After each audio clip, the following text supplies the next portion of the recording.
বিসমিল্লাহির রহমানির রহিম। গুরুদয়াময় তাকে স্মরণ করি। সাইজির গান নিয়ে কিছু আলোচনা করব। আমাদের এই সমাজে মানুষ ধর্মকে নিয়ে অনেকটাই বাড়াবাড়ি করে, বুঝে কিংবা না বুঝে। আমি আমার ক্ষুদ্র জ্ঞানে সাইজির গানকে বিচার করার জন্য তুলে ধরব। হয়তো আমারটা সবার মনের মতো হবে না, কিন্তু শুনে দেখুন। আর যার গান নিয়ে আমি আলোচনা করব, তিনি আত্মার বিজ্ঞানী লালন সাইজি। বিশাল মাপের এক মহৎ সাধক, যার চরণে লাখো কোটি ভক্তি। ওনার গান আলোচনা এই ক্ষুদ্র জ্ঞান হবে না, তারপরও কিছুটা আলোচনা করার জন্য চেষ্টা করব। গানটা হলো এমন যে গানটা নিয়ে সমাজে কিছু মৌলবাদ বৃদ্ধান্তমূলক কথাবার্তা বলছে এবং সাইজির মতো একজন মহাসাধককে লুচ্চা বদমাইশ পদবি দিচ্ছে। তারা যাই বলুক, তাদের জ্ঞান যেমন তেমনি বলবে। তারা তো আর গানের ব্যাখ্যা জানে না, জানলে হয়তো বলতো না। তাহলে আমরা গানটা একটু বলি, তারপর এটার এক এক করে এক একটা অন্তরার ব্যাখ্যা দেওয়ার চেষ্টা করব। আত্মার বিজ্ঞানী লালন সাইজি গান লিখেছেন, সময় গেলে সাধন হবে না। সময় গেলে সাধন হবে না, ও মন সময় গেলে সাধন হবে না। দিন থাকিতে তিনের সাধু ও কেন করলে না, সময় গেলে সাধন হবে না। এখানে সাইজি তার ভাব অর্থে এই কথাটাই পৃথিবীর মানুষকে বুঝাইতে চেয়েছে যে সময় গেলে সাধন হবে না। আপনার দেহে যখন যৌবন থাকে, তখন আপনি সব ইবাদতই করতে পারবেন। নামাজে গেলে নামাজ পড়তে পারবেন, গুরুর কাছে গুরুর বাড়িতে যাওয়া আসা করতে পারবেন, যে কোনো কর্ম আপনি করে শান্তি পাবেন। যখন আপনি বিদ্যা হয়ে যাবেন, তখন তো আপনার কোনো কর্মে মন বসবে না বা শরীরে জোর আসবে না, গুরু বাড়িতে গিয়ে অতটা ভালো লাগবে না, নামাজ পড়তে গেলে হাঁটু কোমর মাজায় ব্যথা, বিভিন্ন প্রকার সমস্যা। তারপর বলা হলো, দিন থাকিতে তিনের সাধন কেন করলে না। তিন বলতে বুঝিয়েছে এখানে জ্ঞান, বুদ্ধি, বিবেক। এই তিনটা বিষয়ের উপরে, এই তিনটা বস্তুর উপরে মানুষকে সংস্কার করতে বলেছেন, কিংবা এখানে সাধন করতে বলেছেন। জ্ঞানকে সূক্ষ্ম জায়গায় লাগাইতে বলেছেন, বিবেক দিয়ে সব কিছু ভাবতে বলেছেন। তারপর বুদ্ধি দিয়ে সব কিছু জয় করতে বলেছেন। আহ, শাহজির কি অসাধারণ ভাব!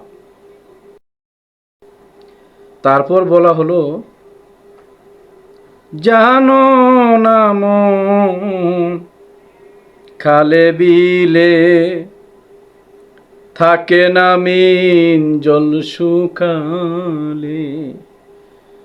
বলা মন জানো না মন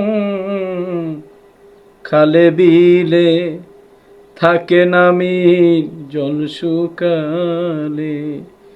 কি হবে আর বাদল দিলে এ শুকনা মোহনা, শুকনা মোহনা, সময় গেলে সাধুন হবে না। আহ, কি সুন্দর কথা! জানো না মন খালে বিলে থাকে না মিন জল শুকালে। মানুষের ভাবার্থে এটাই সাহায্যে বুঝাইতে চেয়েছেন। দেখেন, আগের সাথে এইখানে কিন্তু অনেক মিল আছে, প্রত্যেকটা অন্তরারই এমন মিল পাবেন। জানো না মন খালে বিলে থাকে না মিন জল শুকালে। এখানে খাল বিল তো বুঝেন, নদী নালা পুকুর। মিন বুঝিয়েছে মাছ। জল বিহনে কি মাছ বাঁচে? বাঁচে না। তাহলে এই যে আমাদের দেহে যেই জোয়ানি, জৈবন, এটা যতদিন আছে ততদিন আমার রং রস সব কিছু আছে, আমার শখ আহ্লাদ, শান্তি, তৃপ্তি সব কিছু আছে। কিন্তু যখন আমার জৈবন চলে যায় তখন আমার আর কিছু করার থাকে না। সাইজি এটাই বাবরতে বুঝিয়েছে যে তোমার জৈবন যতদিন আছে ততদিন তোমার সকল ইবাদত কাজে আসবে। বুড়ো হলে আর তুমি ইবাদত করতে পারবে না, সময় ফুরাই গেলে তো আর তুমি ইবাদত করতে পারবে না।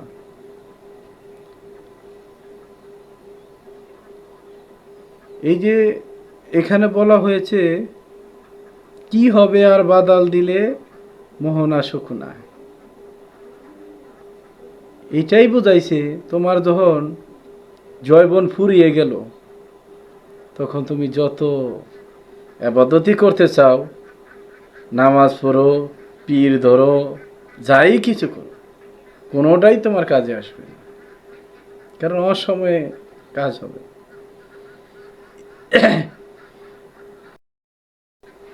দেখেন, গানের আগাগোড়া যদি মিল না পান কথায় বা ভর্তি, তাহলেও গান না শোনাটাই ভালো। পরের অন্তরা কি বলেছে দেখেন, অসময়ে কৃষি করে মিছামিছি খেটে মরে, ওরে মন সময়ে কৃষি করে মিছামিছি খেটে মরে, গাছ যদি হয় বীজের জুরে তাতে ফল ধরে না, সময় গেলে সাধন হবে না। দেখেন, আগের অন্তরা কিংবা প্রথম অন্তরার সাথে এই অন্তরাটারও অনেকটা মিল রয়েছে। যদি আপনি এখন যে সময়, এই সময়ে যদি কি ফসল ঘরে আসবে এটা না বুঝেন, জমিনে চাষ করেন যে এখন কি লাগানোর সময়, তাহলে কিন্তু ওই ফসল ভালো আসবে না। আর যদি বুঝেন যে এখন কোন ফসলের যুগ চলতেছে, কোন ফসলটা মাটিতে হওয়া সম্ভব, ভালো ফলন দিবে, তাহলে কিন্তু কৃষক আর মিছামিছি খেটে মরবে না। তেমনিভাবে তোমার যৌবন ফুরিয়ে গেছে, বুড়া বয়সে আইসা তুমি আবাদতে নামলা আর আল্লাহরে ডাকলা। ওই কবি মাতার রাজা একটা গান লেখছে, যৌবন কাল গিয়াছে করে মিছে তোমার অত্যাচার, বুড়া কালে নামাজ পড়লে জম্বুজি দেখে না আর, জম্বুজি দেখে না আর। যৌবন থাকতে যৌবনের গরমে তুমি মানুষকে অত্যাচার করেছ, মানুষকে ঠকিয়েছ।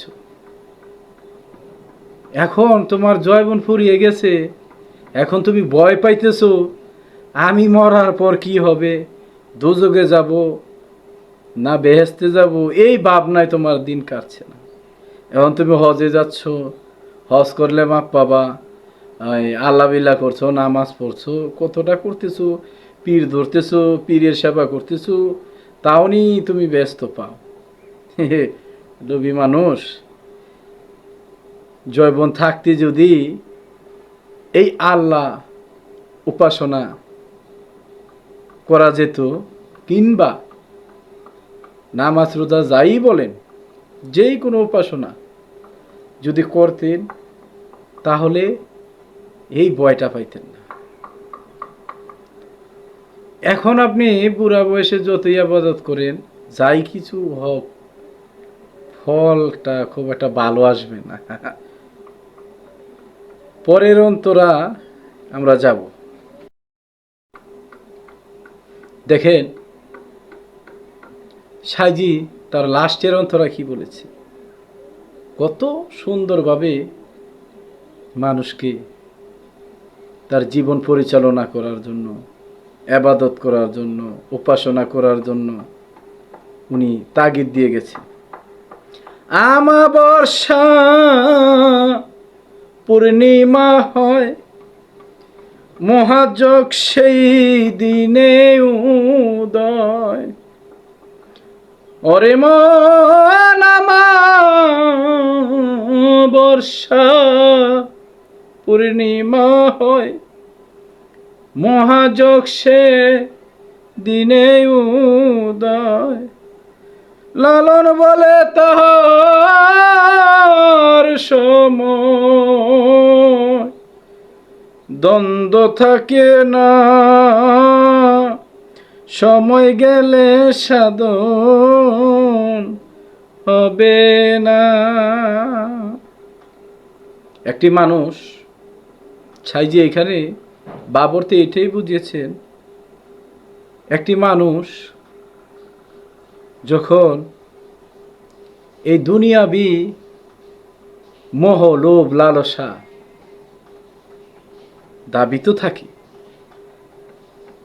তখন তার আমাবস্যা লেগে থাকে, অন্ধকার।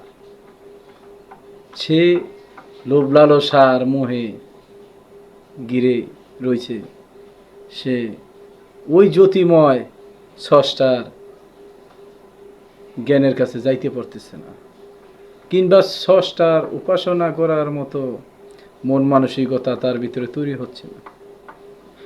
এখন সাইজি তার বাবরতে দেখেন কত সুন্দরভাবে বুঝিয়েছে, একজন মানুষ এই দুনিয়াবি মোহতে যখন আবদ্ধ থাকে, সে আমাবস্যায় দাবিত থাকে। যখন তিনি কোনো গুরুর পায়রমি করে, কিংবা কোনো গুরুর সঙ্গ করে, সে নিজেকে বিলিয়ে দিয়ে ওই গুরুর কাছ থেকে যে জ্ঞান তার ভিতরে প্রতিষ্ঠিত হবে, যেদিন গুরুময় জ্ঞান তার ভিতরে প্রতিষ্ঠিত হবে, তখনই সে পূর্ণিমার আলোয় আলোকিত হবে। সেদিন মহাযোগ সেই দিনই উদয়। তার মানে মহাযোগ মানে তোমার জীবনে অন্ধকার কেটে আলোকময় দিন আসছে। সেদিন তোমার জন্য মহাযোগ। প্রভু নিজেই তোমার ভিতরে প্রতিষ্ঠিত হয়ে গেলেন। লালন বলে তাহার সময় কোনো দ্বন্দ্ব থাকে না। কেন থাকে না? প্রভুর জ্ঞান আমার ভিতরে প্রতিষ্ঠিত হয়ে গেছে, তাই আর কোনো দ্বন্দ্ব থাকে না। ওই প্রভু যা বলে, যা করতে বলেছেন, আমি তাই করি। ওই প্রভুর রঙে রঞ্জিত হয়ে গেছি, প্রভুকে আমার ভিতরে প্রতিষ্ঠিত করে ফেলেছি। এখন আমি যা বলি প্রভুর কথা বলি, আমি যা বলি প্রভুর জ্ঞান বলি। আমি মানুষকে যেই জ্ঞান দেই সেটা প্রভুর জ্ঞান, আমার বলতে আর কিছু থাকে না। তখন সে আর আমার মাঝে কোনো দ্বন্দ্ব থাকে না। আমার রাসূল কিংবা আমার নবী, তার ভিতরে তার সাথে আল্লাহর কোনো পার্থক্য নেই। তাই সাইজি আরেকটা জায়গায় বলে গেছেন, যেই মুর্শিদ সেই রাসূল,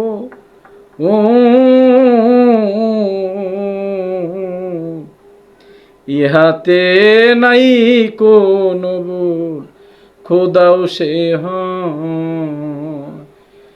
এমন কথা লালন কই না, আল্লাহর কুরআনে কয়, পারে কে যাবি ও নবীর নৌকাতে আয়। আমার আল্লাহ বলেন, কোনো বান্দা যদি আমার উপাসনা করতে করতে, আমাকে ডাকতে ডাকতে, সে আমাকে খুঁজতে খুঁজতে আমার এশকে ফানা হয়ে যায়, সে নিজেই আমার রঙে রঞ্জিত হয়ে যায়, তাহলে আল্লাহ আল্লাহ বলতে বলতে সে নিজেই কখন যেন আল্লাহময় হয়ে যায়। যখন আল্লাহময় হয়ে যায়, আমি আর তার ভিতরে কোনো পার্থক্য থাকে না। আমার কথাই তার কথা, আমার বলাই তার বলা। তাই আল্লাহ পাক বলেছেন, মুহাম্মদ যা কিছু বলে তা আমারই কথা। জয় গুরু। আশা করি ক্ষুদ্র জ্ঞানে যা দিয়েছি, হয়তো আমার জ্ঞান তত নাই, আপনারা বুঝে শুনে কমেন্ট করবেন, বাজে কমেন্ট করবেন না। জয় গুরু। সবাই ভালো থাকবেন। পৃথিবীর সকল সৃষ্টির কল্যাণ হোক। জয় গুরু।